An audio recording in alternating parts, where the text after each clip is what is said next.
Bonjour tout le monde, on va faire une petite vidéo sur les cartouches RockShox. Donc là, on est sur une cartouche Charger 3 version Ultimate. Donc la cartouche, c'est un assemblage qui est à l'intérieur de la fourche. En général, c'est une cartouche hydraulique. Parfois, il y a des cartouches ressort. Mais là, RockShox ne produisant que des cartouches hydrauliques et aucune cartouche air dans leur gamme, on va juste parler des cartouches hydrauliques RockShox. C'est un assemblage qui contient de l'huile. Et en fait, quand ça se compresse et ça se décompresse, ça va à différentes vitesses. Donc c'est vraiment l'objectif de la cartouche. La cartouche hydraulique, une fois qu'elle est à l'intérieur de la fourche, elle va permettre le contrôle de la vitesse à laquelle la fourche se compresse et se décompresse. Parce que sinon, on a juste la partie ressort qui est dans l'autre tube qui n'est pas contrôlée. Donc la cartouche hydraulique sur une fourche RockShox permet d'avoir le contrôle de la fourche et donc le contrôle du vélo. Donc c'est vraiment une pièce vitale dans la fourche. Et en l'occurrence, chez RockShox, on a différentes cartouches. Donc là, on est sur une Charger 3 Ultimate. Donc c'est une cartouche très récente, haut de gamme, et on est sur une version ZEB. Sur la ZEB, qui est une fourche récente, on a eu plusieurs cartouches. La haut de gamme précédente, c'était la Charger 2, donc qui se présente différemment. Donc la Charger 2, elle a une membrane ici, pour quand la tige compresse, donc va à l'intérieur du tube ici, il faut bien que quelque chose donne la place pour que la tige rentre dedans. Et là, en l'occurrence, c'est une membrane. Donc quand je compresse, la membrane se gonfle. Donc ça, c'est un type de cartouche qui était très populaire entre 2016 et 2020. Et à l'heure actuelle, sur les gros vélos, on en voit un petit peu moins. Et ça a été remplacé sur les Charger 3 par un système où on a un tube avec un ressort à l'intérieur. Donc quand la tige rentre dans la cartouche, on a un piston ici qui va bouger et qui va compresser en fait une chambre air qui n'est pas sous pression pour le coup. Ça, c'est une cartouche qui est en partie ouverte.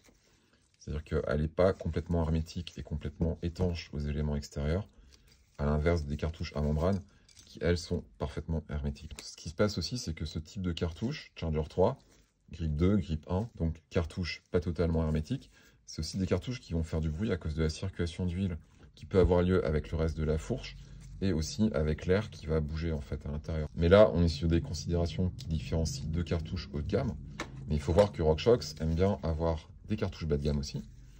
Donc là, ce que je vous montre, c'est la Charger de base.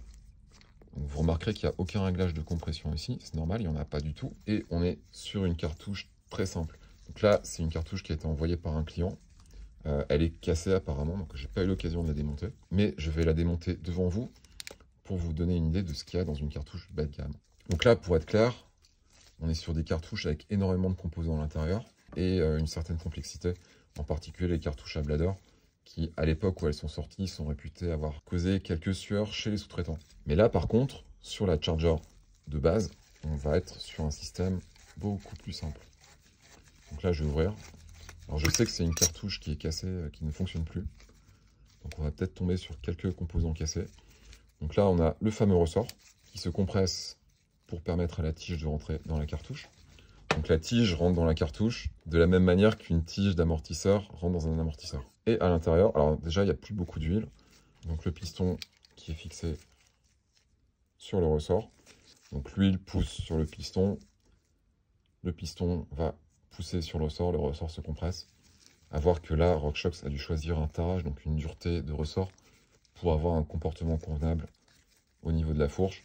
C'est-à-dire que concrètement, si on avait un ressort ici qui était beaucoup plus mou, on aurait une fourche qui s'enfoncerait beaucoup plus facilement, ce qui peut être une bonne chose comme une mauvaise chose. Donc là, conception est extrêmement simple, avec juste 3 composants. Et à l'intérieur, ah oui, donc là, on n'a vraiment plus d'huile. Donc c'est vraiment une cartouche qui a dû avoir un problème. Donc on a le piston, donc là on est sur un piston Charger, le même style de piston qu'on a vu sur plusieurs cartouches précédentes. C'est plutôt pas trop mal. Là on a quand même un vrai piston avec des clapets au-dessus. On est quand même sur une construction qui permet quelques modifications. C'est pas très sophistiqué, mais on peut pas dire que ce soit complètement nul. Et ensuite, si on met une clé ici, on peut modifier le réglage du rebond. Donc ça, c'est ce que vous réglez quand vous tournez la molette de l'extérieur. Et ça va agir sur la circulation d'huile au moment du rebond ici. Donc là, honnêtement, à ce stade, vous voyez qu'il y a quand même très peu de pièces à l'intérieur. Et ensuite, au niveau du tube de la cartouche, donc qui est le réservoir d'huile concrètement, on a un tube et une tête hydraulique qui est probablement défectueuse vu qu'il n'y avait plus aucune huile dans la cartouche. Donc on est sur une conception très simple qui est assez éloignée des Charger 2 et 3 qu'on a vu précédemment Et c'est ce que vous avez donc sur une charger de base, première génération. Je sais que sur les nouvelles versions qui sont sorties à partir de 2022, ce truc-là, cette cartouche a été remplacée par le Rush RC, qui se présente aussi sous forme de cartouche, mais qui a quand même quelques caractéristiques en plus. Voilà, j'espère que c'était intéressant. À la prochaine.